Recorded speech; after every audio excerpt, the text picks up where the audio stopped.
Yo, what is going on, guys? I am so excited. My gosh, friend, role model, I should say. Man, I'm just having a conversation with her and just behind the scenes. And I wish I could share with you, but we're going to go into this and we're going to introduce this incredible go-getter and go-giver. Her name is Ramse Rogers. Remember that name because it is powerful. When I first heard it, I'm like, Ramse, what? Ramse Rogers. That's right. Ramse Rogers in the house. I'm so excited. Ramse, welcome. Thank you, Miguel. I am so excited to be here. This is such an incredible journey, and I'm so blessed and grateful for you to invite me here, and super excited about You know, our we're conversation. happy to have you. We want people to know who you are. And so we bring you into these rooms and we allow people to say, hey, can I work with Ramse? How can I help Ramse? Where can I wedge myself in there? And so that's the whole point of this conversation. That's the whole point of this podcast. And so people can understand and know who these incredible figures in my life that I get to spend time with are, and then they potentially can do the same thing. So Ramse, again, welcome and introduce yourself. Who is Ramse Rogers? Well, first, let me say right back at you, Miguel. You are a pillar of our community, and we can't do it without each other. So thank you so much. Like I said, I'm extremely grateful to be here. Who am I? Introduce myself. So I'm just a normal, average, everyday person. I'll start with. Yeah, don't be lying to my audience like that. You are not I'm normal. grateful by being here. So, really, I've spent, well, I'll start with give you a little bit of my background and how I got Yeah. to where we are today. So, aside from family and raising a couple of foster daughters and a couple of other, my stepdaughters, I'll say, the journey has been quite incredible from a very young age in growing up in a non-conventional family, but a very strict and structured family, Mm, and had a lot of opportunity to experience different cultures through life. So to be humbled and appreciative of the life that we had growing up as kids, my siblings and I. So fast forward, finishing college and things like that, there was a trajectory for me to go to take a certain path mm-hmm. that I went to school for and to go into law. And after finishing degrees in a few years, it was like, I don't want to do that. And I took a path into corporate America. And I had 29, almost 30, didn't hit the 39 or 30-year mark, but built a very successful career in corporate America for over 29 years. Wow. Um, and as a pastime, was also doing philanthropic work. So working with at-risk youth and survivors of human trafficking through organizations in the West Coast. And I will say that that was some of the most rewarding work that I've ever done. So Wow. fast forward to 29 years in corporate America and some philanthropic work on the side, I thought, what can I do to have a bigger impact Mm-hmm. on the community and be able to get into giving to the community while at the same time, taking care of myself, my family, and those around me, and be able to retire. Well, that wasn't corporate America, but I didn't know how to get out of that.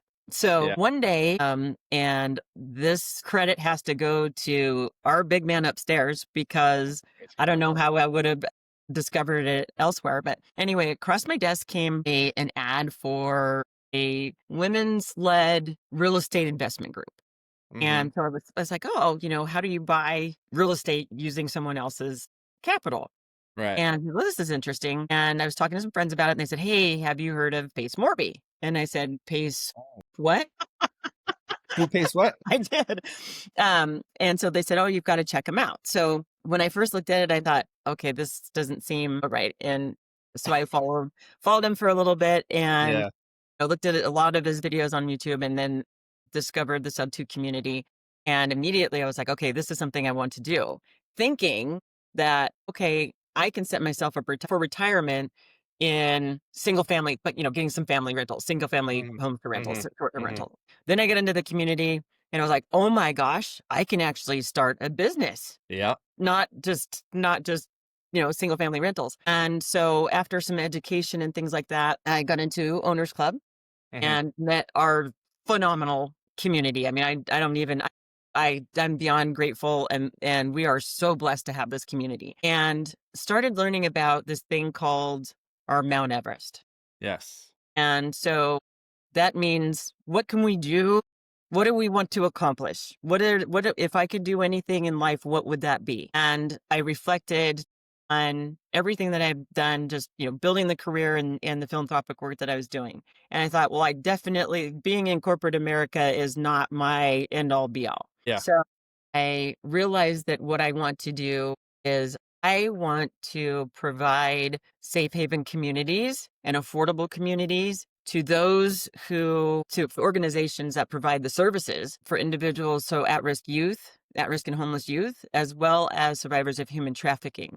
Mm. Because those organizations provide services to help them transition into everyday life and become contributing members of society. And they need a safe place because, one, as you think about at-risk youth and homeless youth, they're on the streets, they don't have safety and shelter. Survivors of human trafficking are often still being hunted by their perpetrators, even when they are pulled out of the life, so to speak, on whatever avenue that is. And so them being able to have safe communities as they're getting services is extremely important to me. And that is my ultimate goal, is to build a portfolio large enough so that I can, and I'm going to use the word donate. I keep getting yelled at. It's like, you can't donate them. You have to, you have to at least sell them and for tax purposes, et cetera, et cetera. I said, fine, I'll sell them for $1.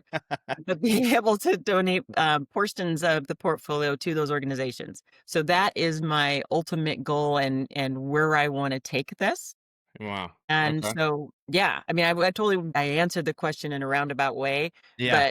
but We'll um, dissect it. Don't worry about it. We'll dissect it. I got some notes here. We're gonna pull it back. We're gonna bring it back. Just expand on it. okay. And so, what does that mean about who am I? I am an individual that has spent 29 years building a career.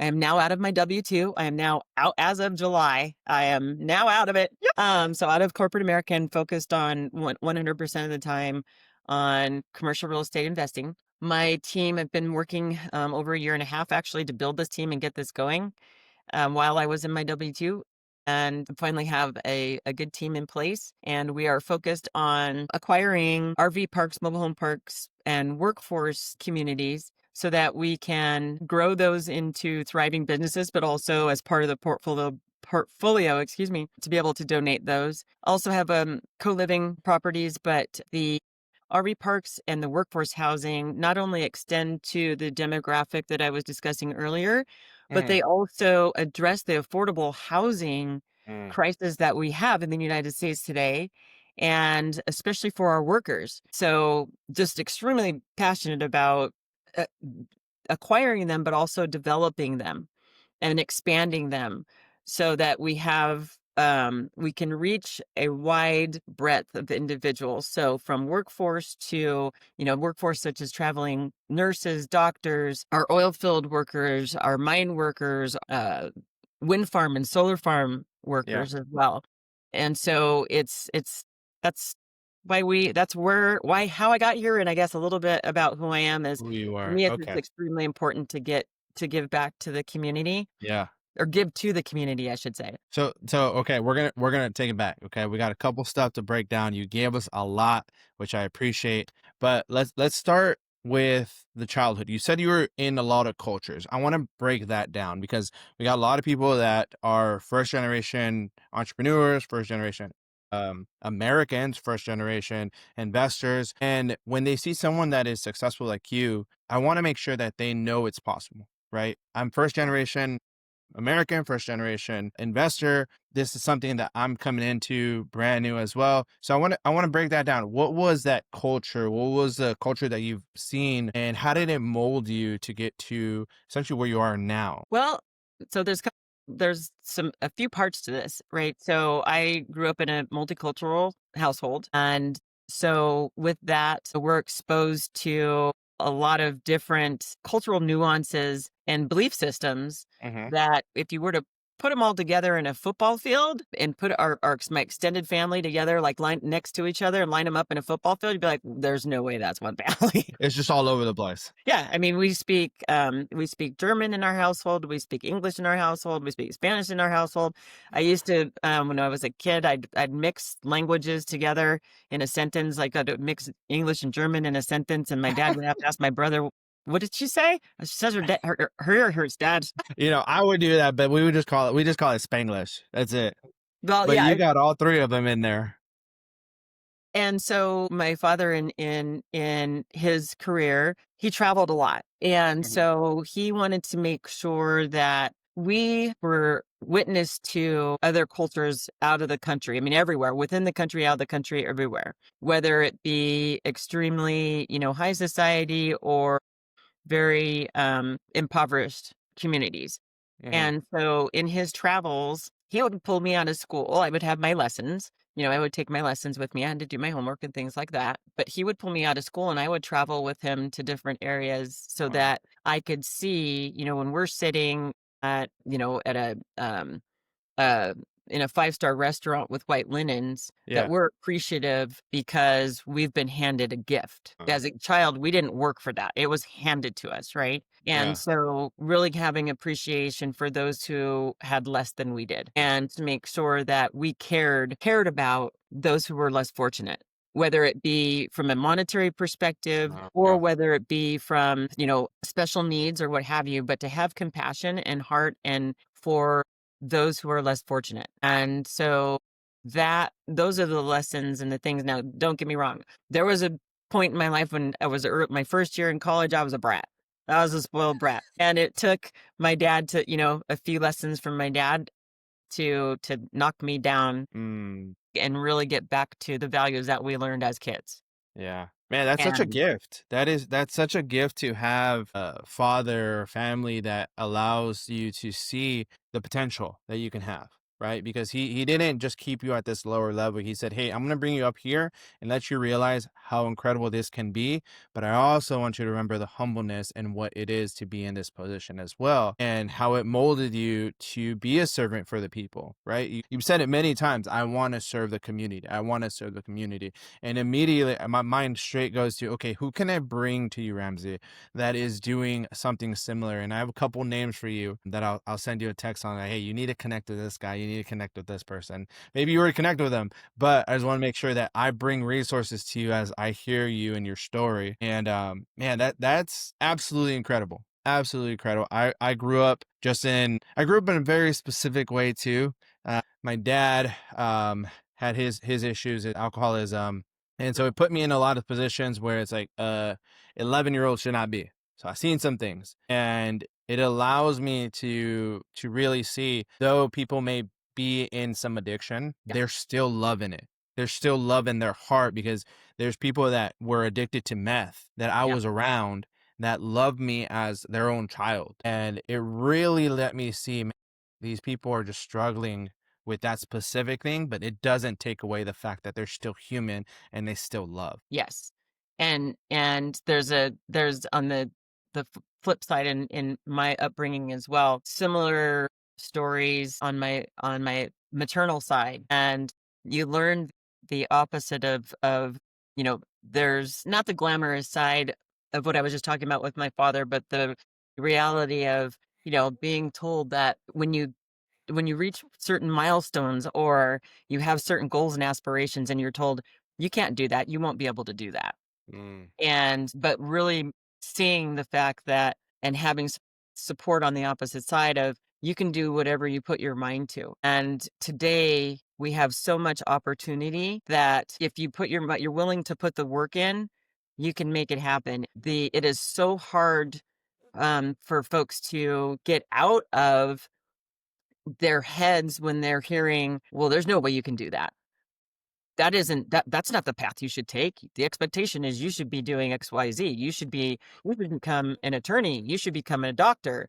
But in all reality, if you're doing something that you're passionate about, you can have so much more of an impact and reach your goals so mhm. much faster. And, we get into this, you have to go out and make money. You have to go out and make money. So the question I have is, if you have an idea, why couldn't you make money at it? What would stop you? What stops you from taking the step?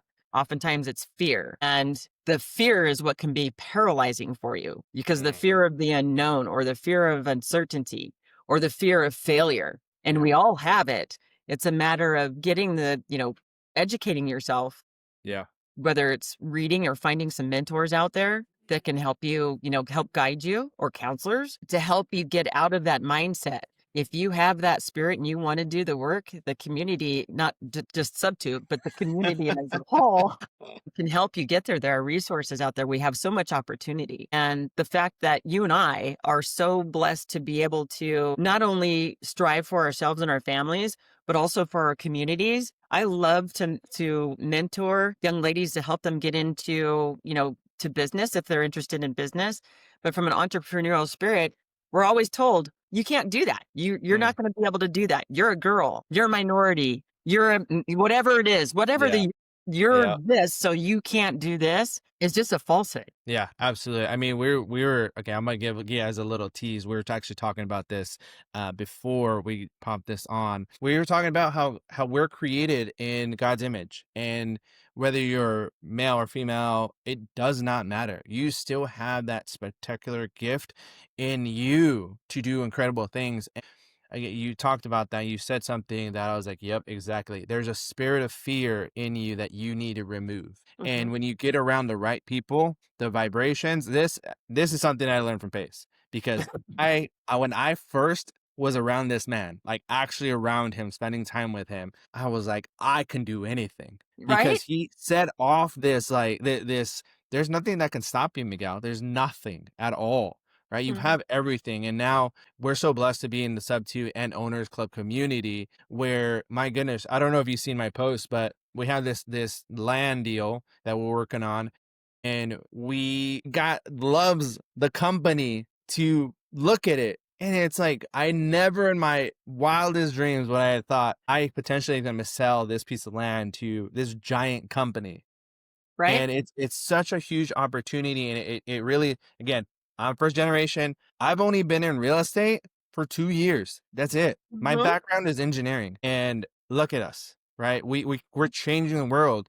You have an incredible Mount Everest that we'll touch in way more in a little bit. But man, I see so many people in our community that understand their Mount Everest and are going to change the world. And I'm so happy. I'm so happy and so blessed to be able to spend time with people like you, people like Pace and our community, our pod, and it just gets me excited. And it tells me that anyone can do this. Just like you like to mentor. I love teaching people. I love the one-on-one. I love being able to pick your brain and figure out what is it that is stopping you and removing it. Not through me, but his words, and just give them encouragement. Yeah, and that to your message there is whatever, whomever, or whatever an individual's God is, Mm, that if it's leading you, that your belief system is your faith and your belief system can guide you and lead you if you take a minute to connect, center, and ground yourself and really see the messaging that is behind is coming towards you. And it doesn't necessarily mean that it's sitting in church listening to the mhm, message. mhm. It's the environment around you. It can be a message by, I can't think of an example right now, but you might trip over a shoe or something that is representative of the path that you're going down, Yeah, or a reminder to tell you you can do this, and you just need to center and have confidence and faith in yourself and whomever, or your God. yeah, um, and so I think faith is something that I truly have a foundation in, and think that I would be where I am and have had the journey that I've had and that I'm continue to be on without it. yeah, absolutely. God has brought all of the fortunate success and the community and everything that's in my path to me. And Yeah, so it's up to me to capitalize on that, I guess. I'll yeah, say capitalize on that. yeah. No, I love that. I love that. And you talked a little bit because I came from, again, engineering, you came from corporate. I'm curious, how do you implement, or even if you do implement, a lot of what you learned in those 29 years into your business now? Because you've seen some stuff, right? I mean, early 90s, or sorry, late 90s coming up to like now. It's 30 years is a long time, and it's been a heck of a change even from like, right, you think about 2008 to now, Mhm. never would have seen it. So tell me, how do you take all that great knowledge and put it into real estate or business or your Mount Everest? So, from the regards to the Mount Everest, is the aha moment for me in with the building the Mount Everest was just from the background and the work that I've done, the philanthropic work that I've done in the past, and is how do I take that and make it bigger and have a bigger impact. From a career standpoint in corporate America, I've had a vast amount of experience now. If you were to look at my LinkedIn, I don't really use LinkedIn too much, but so I've worked in extremely large enterprise size companies, startup companies. I've had my own startup companies, all of which are still thriving, that kind of thing. And so coming into real estate, because it's a very different animal, less structure. We have to build our own structure. And so taking some of the lessons that I learned, both lessons that there's no way I will do business in certain ways, Hmm. to wow, these are some awesome lessons I learned that will stay with me in life. Yeah. And so making sure that the things that I have learned align with, my core values, and the people that I surround myself align with my core values. Now, I'm not an expert at that yet. It's still, I'm learning the hire slow, fire fast. But for me, it's one of my things. It's both a strength and weakness to where I trust right out of the gate. And so sometimes that can get me into trouble. Mm, But learning those lessons and putting the right processes and systems in place to help support some of those ideologies so that I can continue to surround myself with the right people and bringing the right mm, people in close to thrive, to build the business. So taking the lessons of making sure that that I run my business based on my faith and my core values. And so sometimes we have to be able to adjust and recenter and make sure yeah. that we are aligning to our faith and our core values. So applying those principles to my business is really key to me. Mm, So acting with pure intentions, truth and transparency. We don't know everything. We're new to this area of real estate. And so, how do you get that? How do you find that first chance? How do you find that first deal and get that first deal when you don't when they look at you and go, "Well, you don't know what you're doing." mhm, By surrounding yourself with the community and educating yourself on how to do things and partnering with the right people as you're learning how to do it and then branching off. That's what I did. I worked with folks in the community. I had some tremendous mentors in the community that helped with on the how do I go what does it mean to go buy an RV park or a workforce housing community and develop it? Oh my gosh, how do we do that?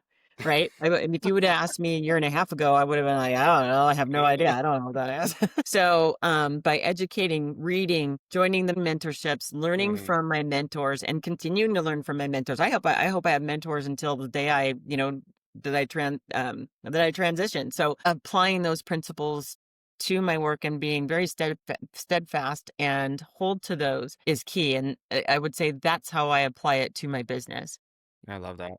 by surrounding yourself by the right people with the right core values, with the right work ethic. Mhm, When we're starting out, this isn't something that you walk in and go, okay, I'm going to clock in at 8 o'clock and clock out at yeah, 5 o'clock. It's just not like that. yeah, So the work ethic is very important, and the drive and motivation, and motivating and incentivizing those that you want to surround yourself with. Things positive, because you're always going to have challenges.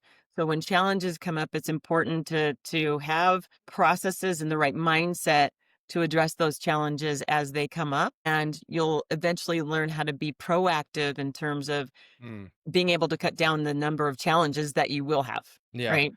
yep. How to address them quickly. Yeah, it's Pace talks about this a lot, right? You mess around and find out. You mess around and find out. It's what truly what you have to do sometimes, right?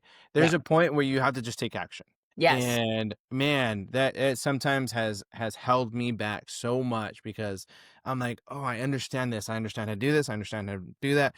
And then there's just that I'm gonna say it to where I feel like this is literal, like it's a twig hold me back. which is the craziest thing to think of an actual little stick holding you back. But the mind is incredible like that. It will think that that stick is a whole tree that's in your way, but in reality, it's just a single swipe kick away, so it gets out of your way. And so it's incredible. It really is incredible. The next time you get into that mindset, call me. All right. Because and I this is one thing I will say, and it's gotten me, I've learned my lessons, but I've learned lessons along the way, but I don't have any regrets about. For me, it's take the action. If you don't Hmm. take action, you're not going to get it done. Yep. And I've my comp that has evolved from what it looked like a year and a half ago to what it looks like today. Totally. I mean, we even have a different name. Did you? You changed it. Yeah, that it's the names have changed, the name has changed, the company, the players have changed in the company. But Yeah. if I didn't take that first step, I'd be sitting back and I have friends in the community and, that I've been having conversations with, and they're like, well, I need to learn everything there is to know before I can take that step. I need to learn underwriting. I need to learn how to source. I need how to learn what documents need to be put in place. You will learn that if you stay on the path of, I've got to take this new mentorship. I've got to take Yeah. this class before I Yeah. actually pick up go look and go find a property and see what it would take to buy it. We're going to be having the same conversation in 2 years. And I Hmm. bet that there are some folks, some friends of mine in the community that haven't taken the Yeah. action. Yes, they're in the community and they take all of the courses, but they're like, well, I don't know what contracts need to be in place. Okay, well, Hmm. go look for some contracts. Well, how do I don't know how to go find it. Well, ask someone. So Yeah. it's really one of those things of like, they say, well, I don't want to sound like an idiot. And I said, well, you're not going to sound, you're going to project that onto yourself if you don't take the action and ask the, Yep. Exactly, exactly. You just need that push sometimes. You definitely just or just fall into it, honestly. yeah. What is it when you're in the pool, you just gotta just kinda slop in, even though it's cold. We know it's cold, just gotta you have no choice, just go in there. And Miguel, so that's I'm more like a cannonball. send it, and I'm over here just cheering you on. Let's go. I might break my foot when I hit the bottom of the pool, but at least I got in. Yep. And that's what it takes sometimes, right? It really does take just do it. Just do it. And then again, Mhm. what you're saying, such a huge point. Please, everyone who's listening to this, find someone to work with that has done this already. It will save you such a headache and allow you to get there much faster. And then 2, 3, you're good to go. Send it. For anybody who's watching this, reach out. I am happy to help in any way that I can. If I can't answer the question for you, I could probably help you find somebody who can. And that right there is one of the reasons why I'm here. I love to connect people, even if we aren't, communicating on a regular basis. If I can help connect you with someone who can help you reach your goals, that's part of why I'm here. Yep. Oh, So that's why do you think I told you you're a go giver? That's it. You are a go giver. That's why we have the best people in this podcast because we want to make sure that every single person that watches this understands that they can partner with the people that are on here, including myself, right? yeah. And so let's actually pivot. Let's go into that. What are you working on right now? You talked about RV parks, you talked about this and that. What is it that you're working on? So right now we're hyper focused on workforce housing and RV parks and converting those to workforce communities. And so we've got projects. We have a lot going on in Texas, but so we've got a huge project we're working on right now that is we're creating a workforce housing community that has RV parks, workforce lodging being, large trailers that have suites in them or studios in them. So, bed, bath, shower, kitchen, seating area with a gathering place for cooking and things like that, cabins, and that will allow itself to really serve. It's a small community, but there's a lot of demand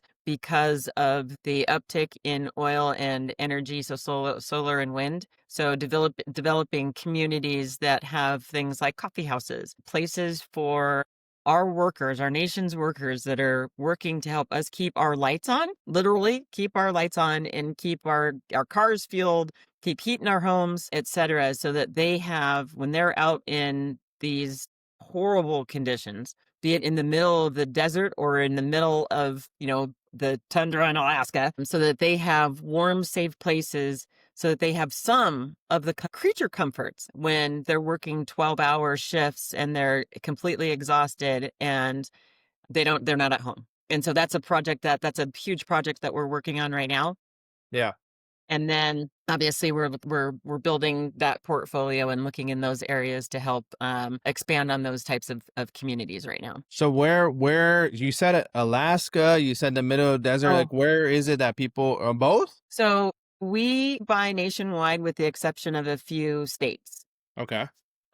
So we don't buy in New York, Washington, Oregon, and Florida. Now, Florida is an exception. We will look at properties on an exception basis in Florida. Hmm. It's just tough when you're in flood zones and all the other different nuances that you have to deal with. Yeah.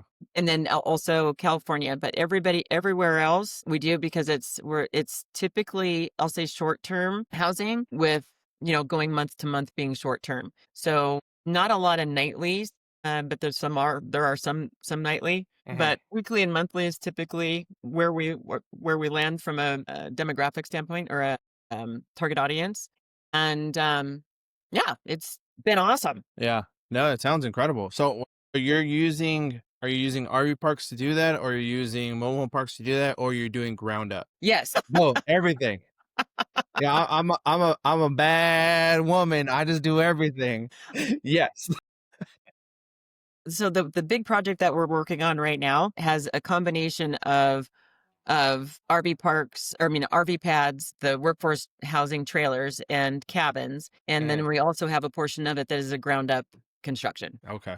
Nice. So we're doing Nice. we're doing conversion and expansion. Okay. So that has the full all of it. And then other projects that we're looking at to do ground up as well. So ground up as well as existing. That's incredible. So how do we take this? How do we take this opportunity right now and say, anyone listening, what do I need to send to you? Can I partner with you? Do I send you land? Do I send you RV parks? What do I do? Like I'm brand new. I don't know anything about real estate, but I want to work with you. What do I have to do to get working with you? Anybody out there listening can there are a number of different ways.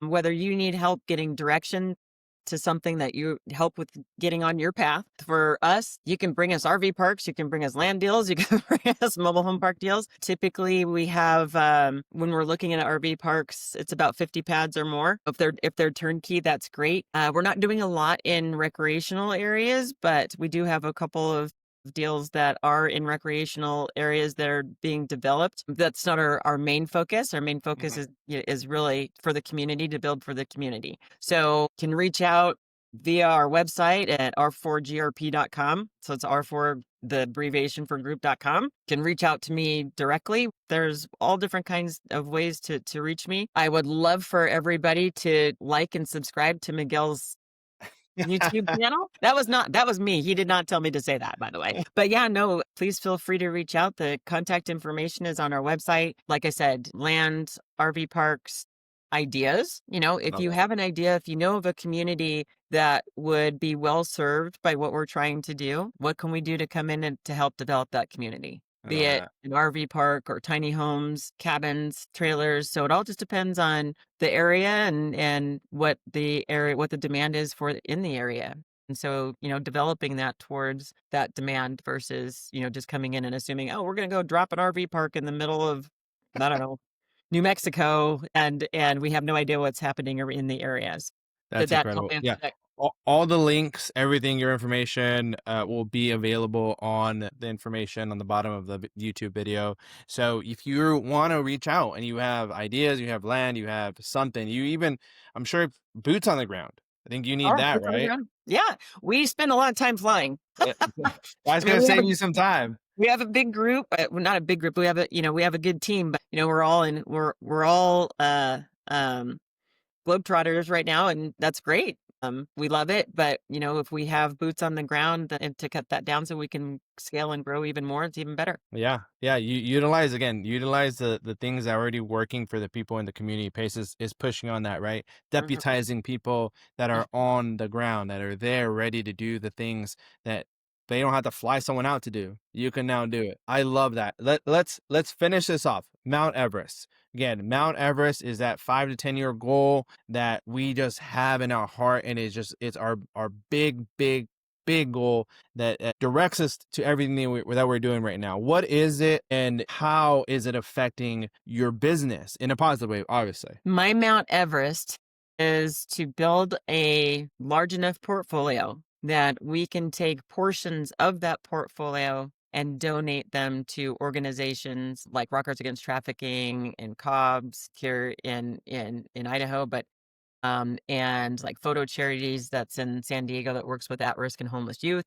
to be able to donate portions of the portfolio to those organizations who are providing services to at-risk and homeless youth, as Mm, well as survivors of human trafficking. I So love that. in 10 years, what we have projected is when we hit 25 million, that we will start to be able to, that'll be the first milestone of being able to start those donations. I But I love it. want to build this into so that I can leave a legacy that will continue to build on that dream and continue on that path. So how do you do that? I know that was something that I need to know. What is the legacy piece that you're leaving behind? So when you transition and you go to the good Lord, what is it that is left behind?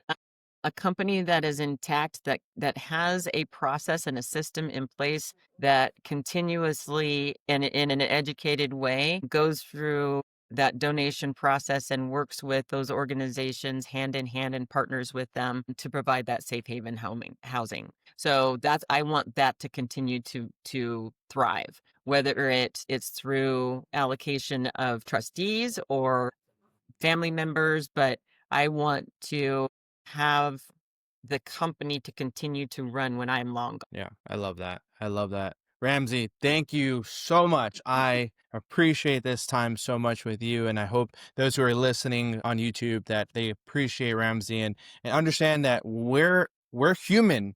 Okay. Don't think we're anything. We're human. We're flesh and blood. But it takes work. It takes work to get to this point, and teamwork at that, right? We're not the shark eat shark persons. We're not any of Mhm. that. We are collaborators. Yes. Collaboration is key. Collaboration over competition is always the thing that we're pushing on. And so, Ramsey, thank you so much. I will share all her links down below. You can see them. You can reach out to Ramsey if you have any questions. Please reach out to her and blow up her inbox. Thank you, Miguel. It was absolutely a pleasure to be here. I'm so grateful. And grateful doesn't describe it enough. So I appreciate you. And I appreciate everybody, all of you out there and our community. And I just have to really, I thank the Lord for putting us here. All right, guys. I appreciate you guys. We'll see you guys later. Bye.